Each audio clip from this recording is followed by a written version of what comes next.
जिस वाकये से पीढ़ियों के लिए दर्ज हो जाती है सीख, वो कहलाता है तारीख। नमस्ते, मेरा नाम सौरभ है। ये लल्लन टॉप का सुबह सवेरे का कार्यक्रम है तारीख, जिसमें हम उस डेट, उस तारीख, उस दिनांक से जुड़ी एक इंटरनेशनल कहानी सुनाते हैं। आज 23 दिसंबर है।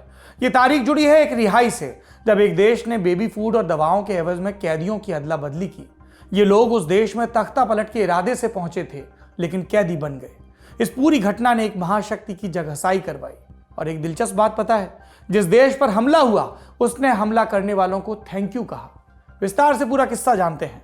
साल 1959 क्यूबा में क्रांति हुई। फिदेल कास्ट्रो की गुरिल्ला सेना ने बटिस्टा सरकार को उखाड़ फेंका। राष्ट्रपति बटिस्टा जितनी संपत्ति ले जा सकते थे वो लेकर क्यूबा से भाग गए। फिदेल कास्ट्रो कम्युनिस्ट थे, उनका झुकाव सोवियत संघ की तरफ था। कोल्ड वॉर के दौर में सोवियत का दोस्त मतलब अमेरिका का दुश्मन। वैसे भी बटिस्टा अमेरिका के पिछलग्गू थे। वो सेना में जनरल के पद पर थे। 1940 में तख्ता पलटकर पहली दफा राष्ट्रपति बने थे। टर्म खत्म हुआ तो फ्लोरिडा में रहने चले गए थे, लेकिन फिर वापस लौटे 1952 के साल में। उनको राष्ट्रपति के चुनाव में हिस्सा लेना था, लेकिन हार नजदीक देखकर उन्होंने लोगों को भरमाया।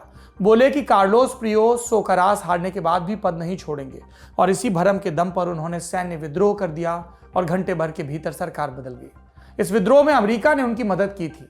अब लौटाने की बारी थी, चुकाने की बारी। बटिस्टा ने खूब लौटाया, यूं कहे कि दिल खोलकर। एक समय ऐसा आया जब क्यूबा के खेतों पर अमेरिकी व्यापारियों का एक छत्र राज हो गया। स्थानीय लोग मजदूर बनकर रह गए। बटिस्टा सरकार ने हड़ताल के अधिकार को भी खत्म कर दिया, यानी विरोध की सब गुंजाइशें खत्म। इसलिए जब कास्त्रो की क्रांति में बटिस्टा सरकार गई तो अमेरिका को तगड़ा झटका लगा। जो भी संपत्तियां अमेरिकन लोगों के हाथों में थी उन्हें कास्त्रो ने नेशनलाइज कर दिया।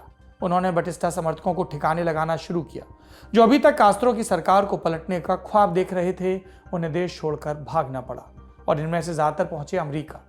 अमेरिका कास्त्रो से परेशान था। राष्ट्रपति आइजनहावर इस समस्या से जल्दी निजात पाना चाहते थे। अमेरिका हर वैसी जगह पर टांग अड़ाने के लिए तैयार था जहां कम्युनिस्ट धड़ा मजबूत हो रहा है। इसके लिए CIA को काम पर लगाया गया। एक प्लान बना। मार्च 1960 में आइजनहावर ने इस प्लान पर मुहर लगा दी। फिर CIA ने काम शुरू किया। क्यूबा से भागे लोगों को पहले फ्लोरिडा और फिर ग्वाटेमाला के खुफिया ठिकानों पर ट्रेन किया जाने लगा। इनको नाम दिया गया ब्रिगेड 2506। ट्रेनिंग के दौरान ब्रिगेड के एक मेंबर की मौत हो गई, और उसी के नंबर के आधार पर इस ब्रिगेड का नाम रखा गया। इन्हें विद्रोह के लिए तैयार किया जा रहा था। CIA का प्लान था कि ये लोग क्यूबा में घुसकर हमला करें और स्थानीय लोगों की मदद से कास्त्रो की सरकार का तख्ता पलट कर दें। जब तक ब्रिगेड तैयार होती तब तक अमेरिका में राष्ट्रपति बदल चुके थे, लेकिन प्लान अपनी जगह कायम रहा।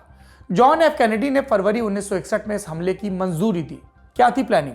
तय हुआ कि पहले US एयरफोर्स के लड़ाकू विमान क्यूबन एयरबेस को तबाह करेंगे। उसके बाद ब्रिगेड 2506 जमीन के रास्ते अचानक से हमला बोलेगी। 15 अप्रैल 1961 के दिन अमेरिकी एयरफोर्स के 8 लड़ाकू विमानों ने इसके लिए उड़ान भरी। इन प्लेन्स को क्यूबा में बम गिराना था, लेकिन इनमें से ज्यादातर निशाना चूक गए। अमेरिका ने इन प्लेन्स को क्यूबन एयरफोर्स के कलर से पेंट किया था। जब इनकी तस्वीरें बाहर आई तो अमेरिका की खूब थू-थू हुई। ये देखकर कैनेडी ने दूसरे एयर अटैक का प्लान कैंसिल ही कर दिया, और ब्रिगेड 2506 उसकी लैंडिंग के लिए बे ऑफ पिग्स का किनारा चुना गया था। ये क्यूबा का सुदूर दक्षिणी इलाका है, उस तरफ किसी का ज्यादा ध्यान नहीं जाता, और वहां छिपने के लिए जगह भी बढ़िया थी। 17 अप्रैल को ब्रिगेड को वहां पहुंचा दिया गया। तब तक क्यूबा की सरकार सतर्क हो चुकी थी। कास्त्रो ने अपनी एयरफोर्स को आसमान की कमान संभालने का आदेश दिया। साथ ही 20,000 सैनिकों को बे ऑफ पिग्स की तरफ भी रवाना किया। ब्रिगेड 2506 को ऐसे स्वागत की उम्मीद नहीं थी। अमेरिकी फाइटर प्लेन्स भी इस हमले की जद में आए। 4 अमेरिकी सैनिक मारे गए, 2 लड़ाकू विमान और 2 जहाज तबाह हो गए। 19 अप्रैल को जब धुंध साफ हुई तो ब्रिगेड 2506 के 100 से ज्यादा सैनिक मारे गए थे। कुछ समंदर के रास्ते भाग गए थे, और 1200 को क्यूबन आर्मी ने गिरफ्तार कर लिया था। इन्हें छुड़वाने के लिए अमेरिका को खासी मशक्कत करनी पड़ी। बैकडोर से मीटिंग हुई, समझौते हुए, और आखिरकार फिदेल कास्ट्रो कैदियों को रिहा करने के लिए तैयार हुए, और इसके एवज में उन्होंने अमेरिका से $5.3 करोड़ के बेबी फूड और दवाएं ली। 23 दिसंबर 1962 के दिन रिहा हुए कैदियों का पहला जत्था अमेरिका पहुंचा, और हफ्ते भर बाद मियामी में एक सेरेमनी हुई। ब्रिगेड 2506 का झंडा कैनेडी को सौंपा गया। उन्होंने एक वादा किया जो अब तक पूरा नहीं हुआ। कैनेडी ने कहा कि मुझे यकीन है कि एक दिन ये झंडा ब्रिगेड 2506 को आज़ाद हवाना में वापस किया जाएगा। जाहिर सी बात है, आज भी क्यूबा एक आज़ाद देश है, और अमेरिका का वहाँ पर दखल चोरी छिपे ही है। हम जानते हैं कि बाद के बरसों में फिदेल कास्त्रो की हत्या की कई कोशिशें हुई, पर कभी कामयाबी हाथ नहीं लगी। जाते जाते तारीख में एक मीटिंग का किस्सा भी सुन लीजिए। उस वक्त की बात है जब कैदियों की रिहाई को लेकर बैठकें चल रही थी। अगस्त 1961 में उरुग्वे में एक सम्मेलन हुआ जिसमें कैनेडी के स्पीच राइटर रिचर्ड गुडविन और कास्त्रो के साथी चे ग्वेरा आए थे। सम्मेलन के बाद पार्टी हुई। इस दौरान गुडविन और ग्वेरा मिले। गुडविन ने इस बातचीत को रिकॉर्ड कर लिया। चे ग्वेरा ने कहा था, मैं अमेरिका को शुक्रिया कहना चाहूंगा कि उन्होंने हमारे ऊपर हमला किया। इस हमले ने क्यूबा को अमेरिका के बराबर लाकर खड़ा कर दिया। आज की तारीख में इतना ही।